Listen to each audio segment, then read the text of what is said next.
Welcome to the Trucking Through Life podcast, where truckers Tom and Michelle discuss angels, spirit, and soul subjects in a down-to-earth manner while providing practical applications for the everyday person.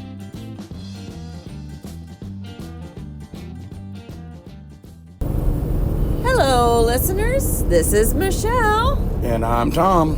And welcome to another thought-provoking episode of Trucking Through Life. And yes, it has been a while since we've done an episode, but we've been busy. We've been really busy.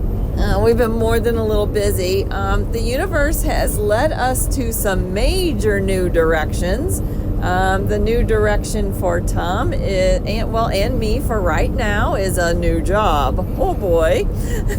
Yeah. No more saying, well, we're in California today, because, let's see. We're regional, mainly Midwest and South now. Yep, home more often. And let's see, last night we was up in Wisconsin, and then we had a 2 a.m. delivery in Chicago, and then we reloaded in Chicago, went over by Kansas City, and now we're on our way home. From Sedalia. So we're kind of all over the place, but we've kind of done a little bit of a double timing here for the next couple weeks because there's some really big, exciting news in the works, but I can't say anything more about it yet. But stay tuned. Yeah, stay tuned. It will be coming soon, and that's why you haven't heard from me, because something kind of fell in my lap, and it's kind of taken all my extra time. And it's not my big ass. In addition to, of course, driving 12 hours a day, well, 11 hours a day, with a 30-minute break and 2 potty breaks, but, you know, in addition to us working full-time driving every day, that amount of time, I've also had this other little thing that fell into my lap, which is super exciting. But today, we are going to continue the Complementary Therapies series that I started on the last episode. The last episode, I talked a lot about myofascial release, and today I'm going to talk about, here's another long word, craniosacral therapy. So, I can't spell it, but I can hum a few bars of it. So what is craniosacral therapy? Is that like, let's see, what is that? That new disease? Hang on a minute, I got this. Rectal cranial syndrome. That means I can't see my ass coming to work. No. Okay, so craniosacral therapy. I took my first trainings in craniosacral therapy nearly 30 years ago from Dr. John Upledger. He was still alive at the time. It was rectal cranial. It was. Hang on a minute, I got this. Hang on a minute. Well, was rectal. No, wait a minute. No. When you get it figured out, let me know, okay? And I'll give the microphone back to you. It may never happen. Okay. So anyway, well, so the craniosacral therapy. Rectal glaucoma. No, that's not it. Okay, Tom. Yeah, it's rectal glaucoma. I don't see my ass coming to work. I don't know about that. Okay. So anyway, Dr. John Upledger has since passed away. But you can still, I don't know exactly when. Well, I thought you went to the funeral. No, but they're still offering his classes through the Upledger Institute. The really cool thing is, over the last 30 years, the techniques have stayed tried and true to the original, and they work. So one reason that I started using craniosacral was I was working with very involved pediatric patients, and I quite honestly was not getting the results that I wanted fast enough. Sounds like me. I want it now. Yeah. So I started doing the craniosacral work, and I started using that on the pediatrics that I was working with. So I was working with a lot of neurologically involved pediatric patients, just all kinds of genetic disorders or cerebral palsy or stroke, anything like that, neuro-based. And I was getting some fantastic results. Even traumatic brain injury, I was using this. And it was just really surprising at the incredible results I was getting from this. So craniosacral therapy, I'm going to try to keep it fairly simple. Everyone knows that your large joints in your body move. Your elbow goes back and forth, your knees, they bend and straighten. Well, your cranial bones, there's several of them that make up your cranium or your skull. They actually move as well. And they move in a certain direction. Okay, so we call this flexion extension. We call it the same when we're looking at an elbow joint or knee joint in therapy, flexion extension, okay? So it needs to move equally back and forth among both directions. So someone who is highly trained in palpation skills can actually palpate each of these little individual bones in the skull and see if they are moving properly.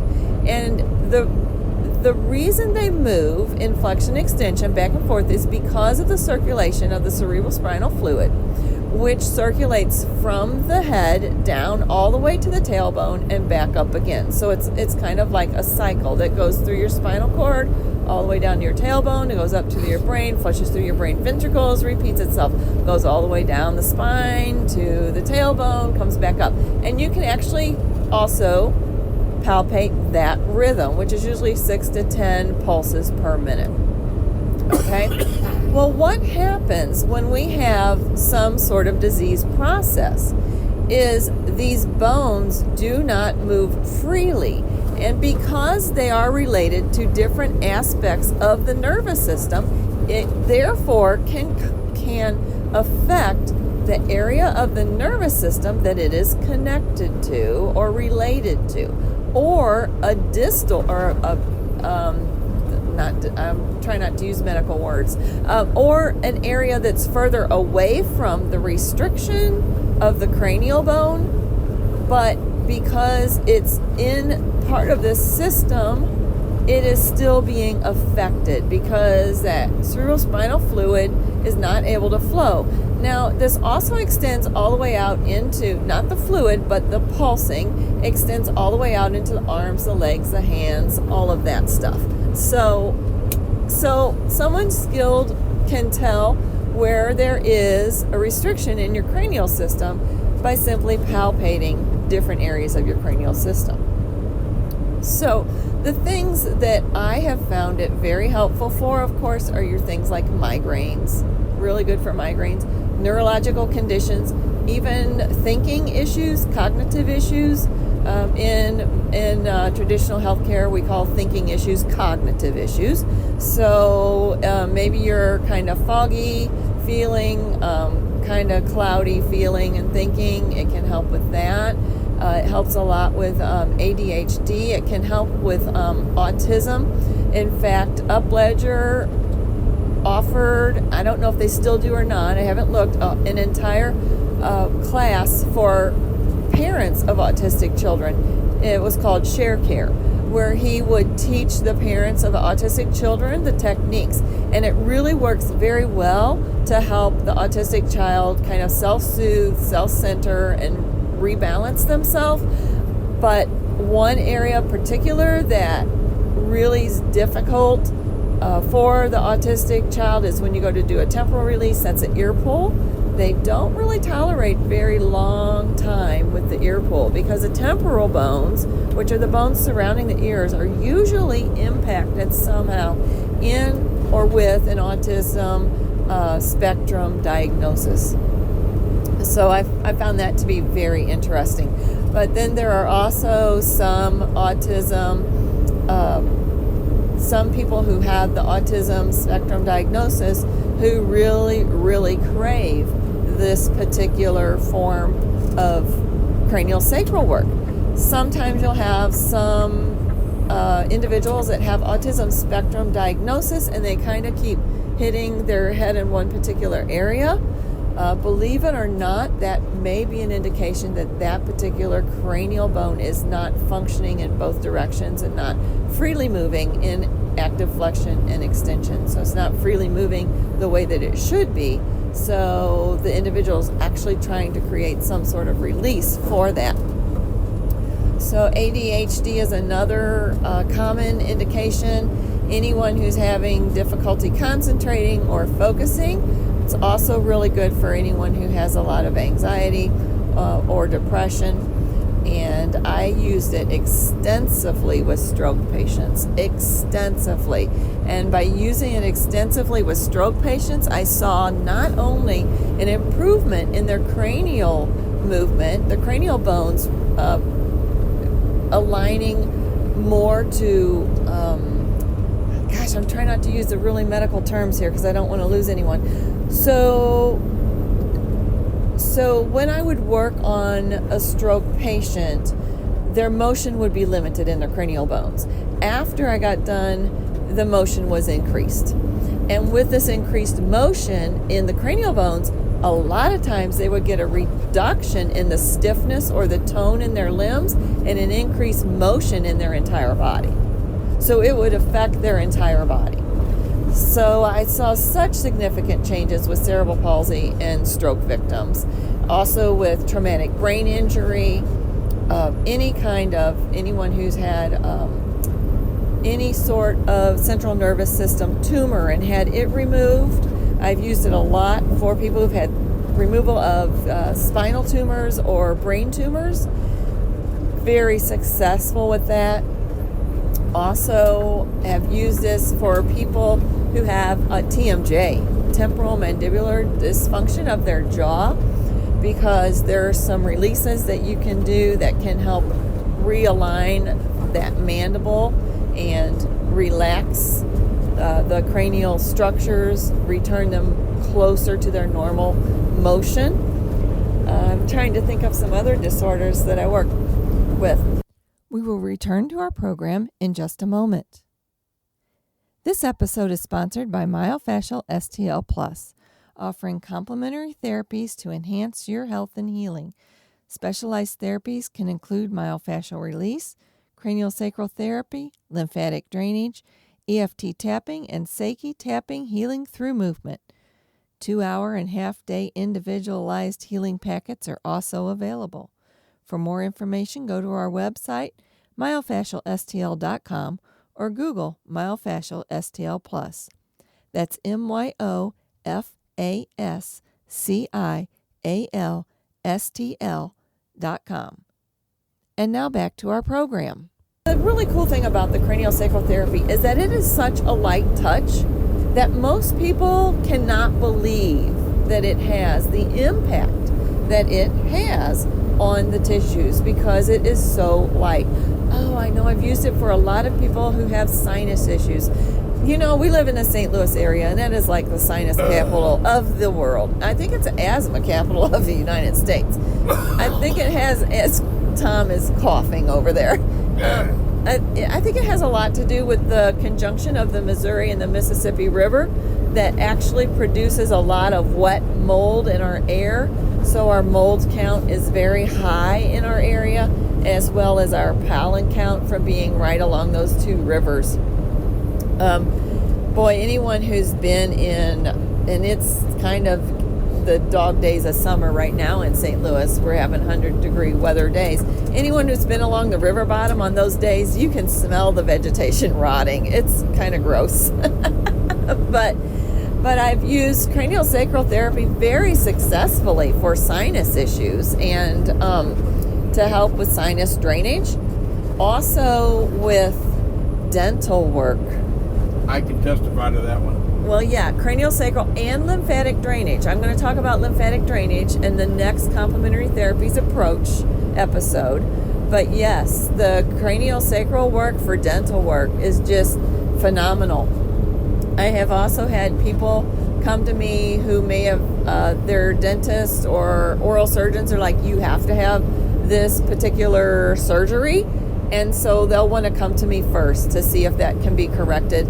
And I haven't had anyone, actually, who has come to me because of dental malalignments that they were supposed to have corrective surgery for.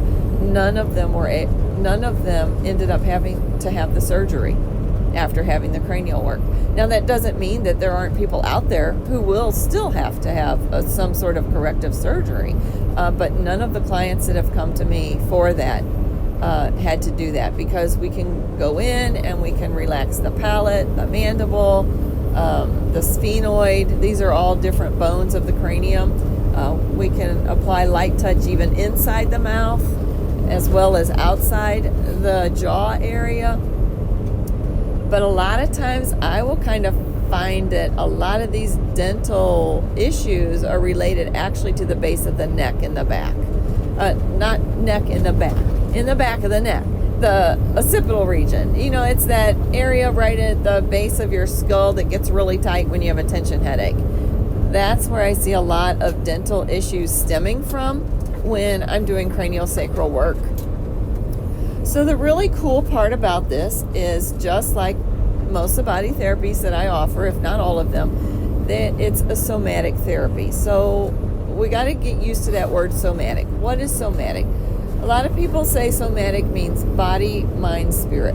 I say somatic is a type of physical therapy or physical modality, physical approach that also introduces energy and can also affect the mental, spiritual, and emotional bodies.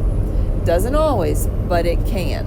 But at the minimum, a somatic therapy is a physical approach that introduces energy into the different areas of the body, and then the body's healing system can activate and start fixing itself. So let's be clear. I do craniosacral therapy, but I don't fix you. Okay? Your body does that. All I do is go in and remove the blocks that is keeping your own body from healing itself. So it's just knowing where to put that light pressure, how long to put it there, and where to direct the energy. And by knowing that, I'm able to activate the client's natural healing ability and their natural healing energetic system that can come in and make those corrections. So craniosacral therapy and myofascial release, which I talked about on the last episode, they look a lot alike to people who are watching them. And I will tell you right now, they're really boring to watch. So if I'm ever doing craniosacral therapy on a child, I will always do the technique on the parent, because I want the parent to be able to feel what it's like to receive the craniosacral therapy techniques. It usually puts you in the zone. Oh, it puts you to sleep. Yeah, it puts Tom to sleep. It puts a lot of people to sleep. Put your dad to sleep the other day. Yeah, Knocked them out. Yeah, it did. I did on my dad the other day, and it knocked him out right away too. But yes, it does. It puts you into that deep, relaxed state. I was going to say the most relaxed I've ever been. Yeah, the most relaxed he's ever been. You guys heard it straight from his mouth. And that's Tom. You know, Tom. Tommy the trucker. But yes, so it puts you in that deep state, and I think it's that deep state that allows your body to activate its healing energy. So I always, when I work with a child, I always do the technique on a parent so the parent can see what it feels like. I also will try to teach the parent one or two techniques that they can continue to use either on themselves or the child that I'm working with. Okay, so I got to add something to this. Oh boy. Okay. So 20 years ago when I met Michelle, I wasn't sure she was even from this planet. I had no clue. Yeah, she's not? Yeah. No. But I have seen, because I all I hear when I first met her was blah, blah, blah, blah, blah, blah, blah. And I'm like, yeah, okay, you just keep believing what you want to believe.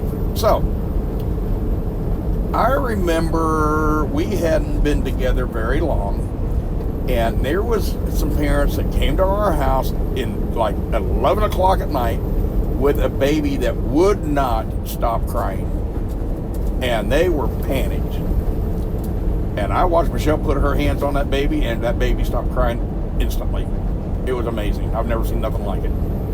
So there you go. That's a craniosacral for the colic. I forgot to say that I really used it a lot for colic too. So, yeah, and that's usually a one session fix, by the way. It's I do not have anything against chiropractors, because a lot of people are down on chiropractors because they're like, you got to come back over and over and over. Well, that's because they're trying to keep you in a wellness state, people.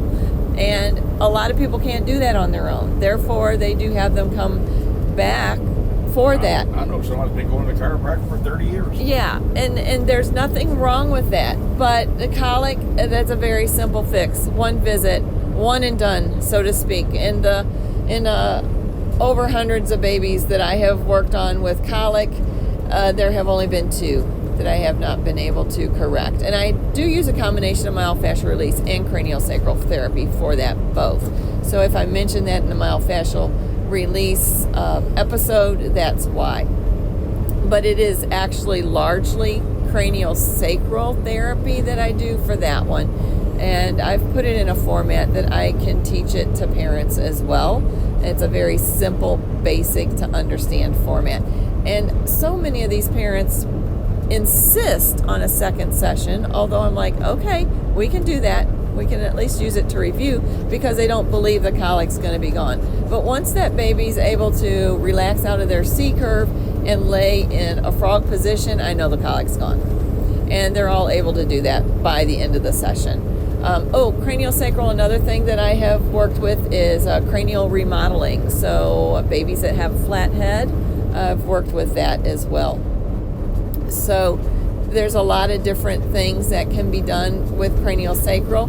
And even if you're having like some weird symptoms that you're not sure, maybe you're having headaches and they're just not responding to everything, and you've gone to all the doctors and they don't know what to do, bing, bing, bing, bing, bing, that's time to come to me or your local craniosacral therapist, which, by the way, you can look at, I